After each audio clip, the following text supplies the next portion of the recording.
Battlefield Podcast. Hello everybody, it's Ola aka Chalk1 alongside Tim aka Darkness429 from Battlefield Podcast, and we want to talk a little bit today about an article that was posted on the Battlefield blog about Netcode. I guess DICE decided it was about time, 4 months into the game, to address some of the commonly nicknamed Netcode issues, and I think part of the reason that they wanted to do this was to give a little bit more clarification, because we've talked about this before. Netcode has been thrown around as sort of a buzzword for any possible thing that could be wrong with the game. You know, your bullet's not hitting, you're getting one shot at, lag, rubber banding, all those things. Everybody's always saying, oh, it's Netcode. The Netcode's broken, the Netcode's horrible, it needs to be fixed. And, you know, I think we can all agree with that there's issues with the Netcode.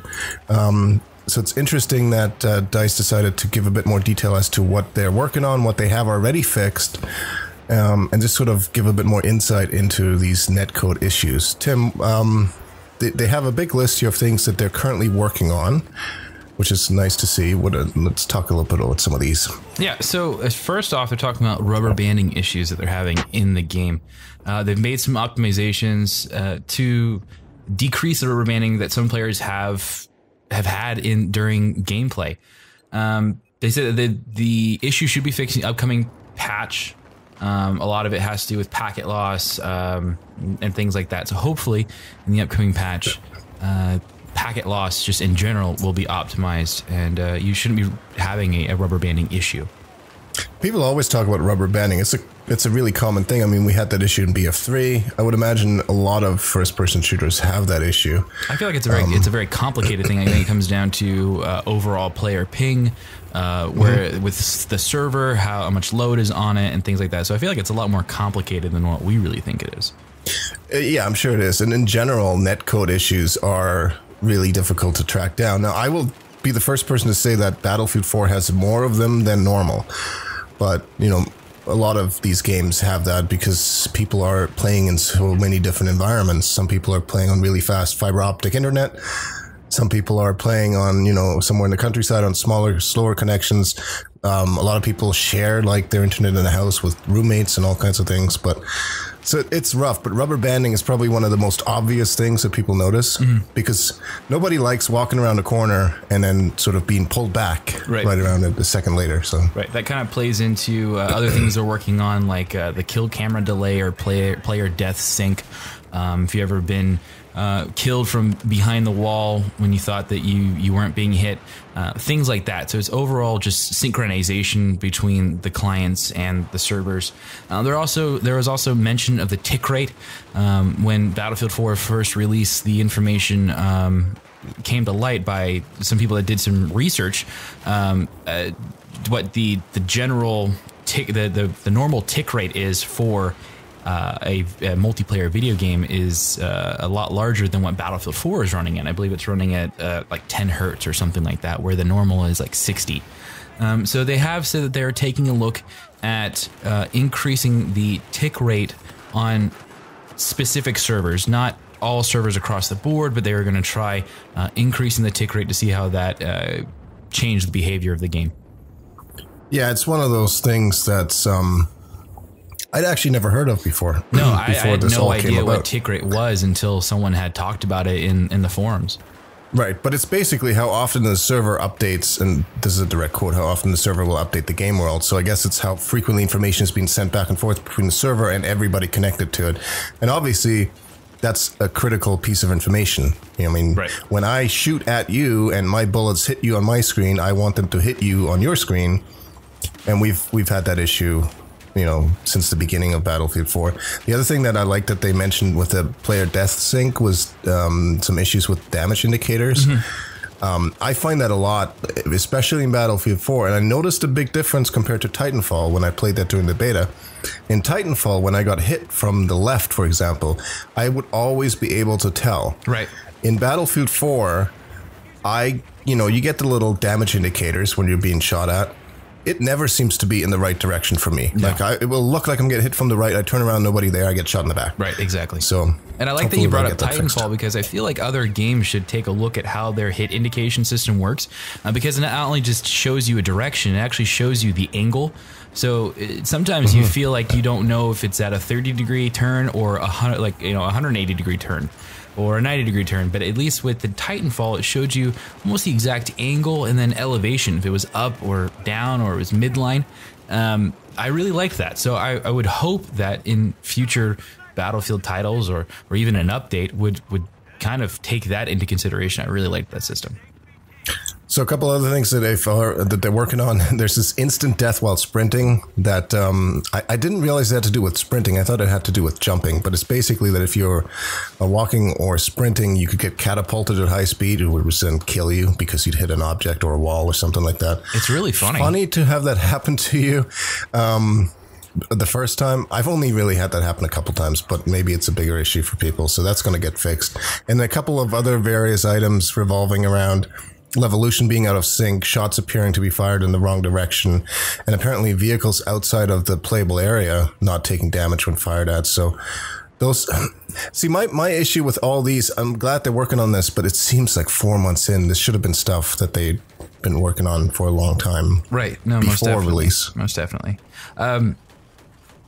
I think one of the things that I think about with this is that they talked about so many new things coming to the table, bringing all of these new revolutionizing ideas and whatnot with Battlefield 4.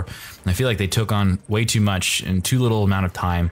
And like you said, I feel like the things that they're working on now are things that should have been taken care of in alpha or in closed beta and things like that. I feel like we're just constantly just testing new things that should have been tested behind closed doors. Yeah, a perfect example of that is these new icons that everybody's probably noticed. I've only ever noticed one of them, but there's two icons. One that sort of looks like a clock, which indicates that your connection to the server is lagging. So that's basically, whether or not someone else is using your internet connection or it's just, being saturated for some effects for some reason. The second icon, which I have seen, is those four little squares, and they indicate packet loss. So that means that the data you're sending to the server, some of it is not getting there, which is not a good thing. Right, but I don't understand why they need to put that visualization in the game. I mean, I don't think I've ever seen that in any other game that I've played before. I've never seen some type of visual indicator saying, hey, your network sucks. Well, you sort of get that in DayZ, actually, which I've been playing a lot. You do get chain indicators, broken chains and stuff. So you have that, but they're also saying that it helps them better identify when there's issues with clients, I guess, even though you would imagine they could do that behind the scenes without having to have an icon there. Right. They did say in the article that they actually put in lines of code to send them information when a certain action would happen. So like if you weren't getting hit indicators when you were shooting someone, then that would activate this line of code and would send them information, and they would be able to actually figure out what happened before, what happened after, and then try to figure out what was actually causing that situation. So I feel like doing things more behind closed doors, I feel like that's a better idea than putting it out in everyone's face, showing them that, oh yeah, this is still broken and this is why we're doing it. Yeah, it depends. I'm sure that there'll be some people who experience poor gameplay for a number of reasons and don't really never know why. So I suppose if you constantly have that packet loss icon there, it's time to go switch to a different server or something like that. But yeah, it's a nice little visual indicator. Ideally, you wouldn't be seeing it a lot, really. Right, exactly. In a perfect world, you would never see a packet loss drop. So a couple other things, and they round out the article with saying, these are all the things that we're working on, and here's what we've already fixed. So all these things that they mention at the end of the article are already out in the live production environment. They're already in the game as we know it at the moment, and that was those kill cards showing 0 health, which was if you killed somebody, it said 0 health, but they were still alive, so you hadn't actually killed them, which was frustrating. Nobody likes to get killed by somebody with 0 health. Yeah, it's like you're getting killed by zombies. Yeah, but I guess that was just a matter of something not being transmitted properly because the player actually didn't have 0 health. Right, or even close to 0 health. They didn't even have like 1 or 2. They were pretty healthy. They also had broken collision issues. So, for example, Zavad 311, when the chimneys fell over, you weren't able to shoot through them. So, like little cracks through the chimneys, you weren't actually able to shoot through them due to collision issues. So that has been fixed. So any type of levolution effects that impeded your view, you can now actually shoot through them. Everybody's had their crosshair disappear at some point or another, which is frustrating because then you also don't get hit markers, and it feels like you're playing hardcore while blindfolded, and that's been fixed. I do like that they included some reasons for some of these issues, and they said that it would happen when certain gadgets were deployed by other players. How that can cause that, I haven't got the foggiest idea. Yeah, I don't know, but that's kind of like, it's kind of like the sniper rifle with the silencer that would kill the sound for everyone. Right. So it's really weird how everyone's kind of tied together, and one action can kind of dictate how everything else happens on the server. It's really strange. They also introduced a headshot icon. So now you can actually visually see if you were shot in the head. So you can't just complain that it was a one-hit kill. You're actually shot in the head, which would give you increased damage. So hopefully that kind of clears up some of the issues where people were complaining about one-hit kills when they were legitimate kills. Well, and related to that, I guess there were impact sounds that didn't match the number of bullet impacts. So you would actually get hit, let's say 5 times, but you only heard you get hit once, which probably was another big reason for people thinking that they got one-shotted, even though they weren't. So that was also included on the PC. I guess it hasn't been put out on the other platforms yet, but it will during the next update. So all in all, I don't know what this article really tells us. And none of these are new issues that we weren't aware of. It's just, I guess it's nice knowing that they're working on it, but we already knew that, I guess. Right. I mean, they did come out with the whole, we won't rest until this is done. We're not working any more productions until Battlefield 4 is good and ready. Like you said, well, it is good to know that they're working on it, but I don't know, too little, too late. Well, it certainly seems like this should have been done a long time ago. I just hope that this patch comes out soon, as in the next week or two, and we don't have to wait all the way until the end of the month or whenever Naval Strike comes out, because I don't know. But the things that they're working on, a lot of them don't seem to me like they're gonna have a very easy time fixing them. So I'm not terribly optimistic, but I guess it's nice knowing that they're aware of the issues for what it's worth.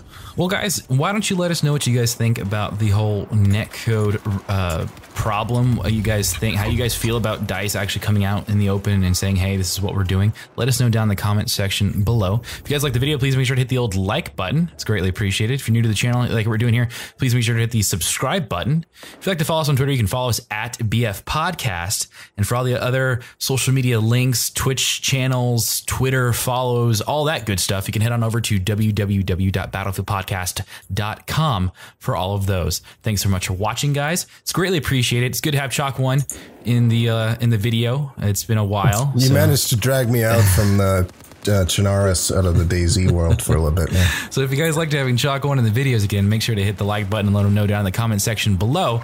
Thanks so much for watching, guys, and we'll see you in the next video.